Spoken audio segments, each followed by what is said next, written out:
Okay, let me ask you something. What if I told you there's a single story, just one tale, that has managed to connect people in hundreds and hundreds of different languages? A story that speaks to something so universal it actually broke a world record. Well, that story has been translated into, get this, a staggering 600 different languages and dialects. And no, that's not a typo, 600. That number represents this incredible, beautiful tapestry of human culture, all woven together by just one narrative. And that story? It's none other than Antoine de Saint-Exupéry's timeless masterpiece, The Little Prince. Yep, it has officially smashed a historic milestone, becoming the world's most translated work of fiction. So how on earth did this whimsical children's book pull off such a monumental feat? All right, so let's dig into the story behind this incredible number, because honestly, it's just as remarkable as the record itself. I mean, this journey has been a long one. The book first came out in New York way back in 1943, while its author was in exile during World War II. Now, fast forward to 2024, and the 600th translation was officially presented in Panama. And in 2026, it's going to celebrate 80 years since it was published in France. That is some serious staying power.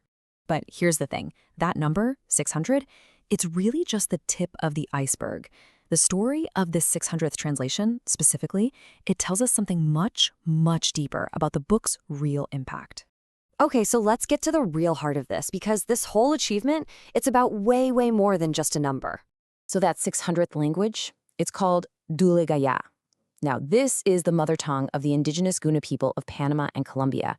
And with so many indigenous languages around the world on the brink of disappearing, this translation project, well, it takes on a whole new profound meaning. Yeah, this project becomes this powerful tool for cultural preservation. It's a real effort to keep an endangered language alive by connecting it to a story everyone knows. And this isn't just some symbolic gesture. We're talking 1,500 copies being printed and handed out to schools and libraries in the Gunayala region. Even the book's cover is a tribute, beautifully highlighting the mola, which is the iconic textile art of Guna women. I mean, just listen to how the official announcement puts it. The book uniquely preserves languages and transmits cultures. It's become like a living vessel for the world's linguistic heritage. It's pretty amazing. Which, of course, brings us back to the big question. Why this book, right? Out of all the stories in the world, what is it about this one, about a boy from another planet, that resonates so deeply across 600 different cultures? Well, it all comes down to its central message, seeing with the heart. It all starts with these two famous drawings. So as a kid, the narrator drew what he saw, a boa constrictor digesting an elephant. Simple enough. But when he showed it to adults, all they ever saw was a hat. They saw the outside, but they completely missed the wonder inside.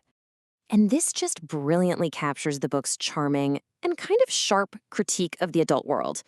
The narrator just nails it when he says, grown-ups never understand anything on their own, and it's boring for children to keep having to explain things to them. You see, the world of grown-ups is all about, practical stuff. Bridge, golf, politics, ties. They see a hat. But the world of the little prince, the world of a child, sees what's really there, what's essential. They see the elephant inside the snake.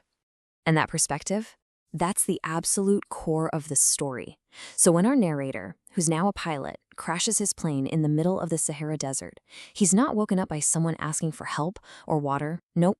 He's woken up by this strange little voice asking for something way more important.